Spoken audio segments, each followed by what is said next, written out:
Bonjour, c'est moi, l'Américain. Et aujourd'hui, j'ai voulu dire quelque chose parce que moi, j'avais beaucoup d'occasions de parler avec les Français et il y a une chose qui se passe très très souvent et il faut que vous réalisez cette chose pour bien communiquer avec les Américains parce que c'est une différence culturelle. Euh, et en fait, c'est probablement pas ce que vous pensez. Alors, la chose, c'est l'usage en anglais, emoticons, les émoticons. Ce sont les petits visages avec les souris et les têtes drôles et juste comme ça qu'on envoie dans les comment est-ce que vous les appelez euh, IAMs, dans les messages instants. Vous utilisez la chose qui est différente est que les Européens utilisent beaucoup les visages comme ça. Surtout oh mon Dieu, je dois le comme ça. Je ne sais pas le mot en français, mais oui, avec le ouais.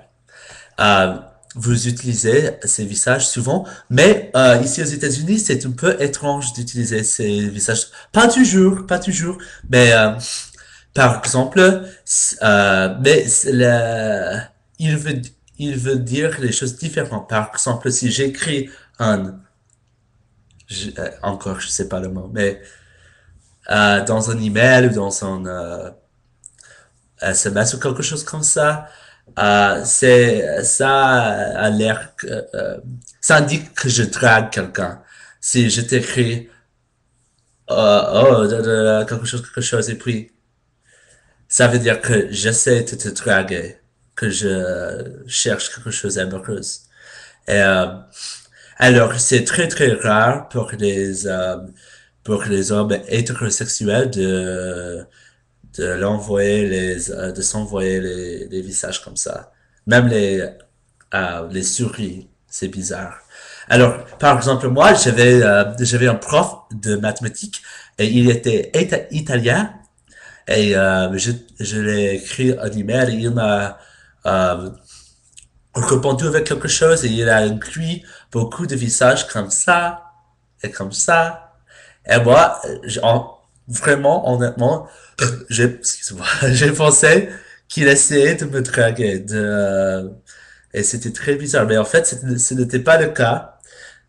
Mais c'est une différence culturelle et il faut que vous le compreniez pour bien communiquer avec les Américains.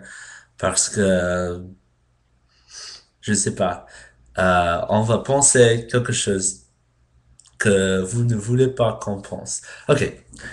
Désolé que j'ai pas su le mot pour ça, mais c'est une bataille ou quelque chose d'ail?